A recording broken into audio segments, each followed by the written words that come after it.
انتہائی باریک لیکن لمبی اسکرین والے آئی فون 6 اور 6 پلس ماڈلز گزشتہ سال ستمبر میں اپنے اجرا کے بعد سے اب تک غیر معمولی طور پر کامیاب رہے ہیں۔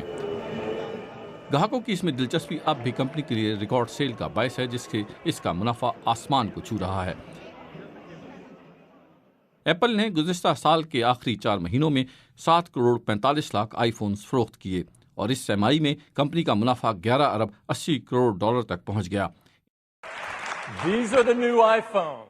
ان نتائج کو کمپنی کے چیف ایگزیکٹو ٹم کک نے غیر معمولی قرار دیا۔ چین میں آئی فون کی فروخت معمول سے کہیں زیادہ رہی۔ ترقی پذیر مارکیٹوں سے مانگ زیادہ ہے کیونکہ وہاں لوگ پہلی مرتبہ ان برانڈز کا تجربہ حاصل کر رہے ہیں، اسی لیے چین اور دیگر مارکیٹوں میں ناقابل یقین حد تک زیادہ مانگ ہے، جس کی وجہ سے سیلز اور منافع میں اتنا زیادہ اضافہ دیکھنے میں آیا ہے۔ لیکن ایپل کی تمام مصنوعات کی مانگ اتنی زیادہ نہیں۔ ان بڑے فونوں کی فروخت کی وجہ سے آئی پیڈ کی فروخت میں کمی واقع ہوئی ہے، جو کہ پچھلے سال کے مقابلے میں 22% کم رہی۔ کمپنی کے منافع کا ایک چیز پر انحصار مبصرین کے خیال میں کمپنی کی کمزوری بھی ثابت ہو سکتا ہے۔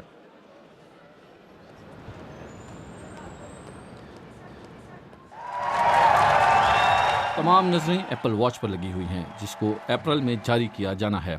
اس گھڑی کے گزشتہ سال امریکہ میں اجرا نے لوگوں میں ایک ہیجان برپا کر دیا تھا۔ کمپنی کی خوبصورت مصنوعات کی فروخت ایک تاریخی سطح پر ہیں۔ فراز ہاشمی، BBC نیوز۔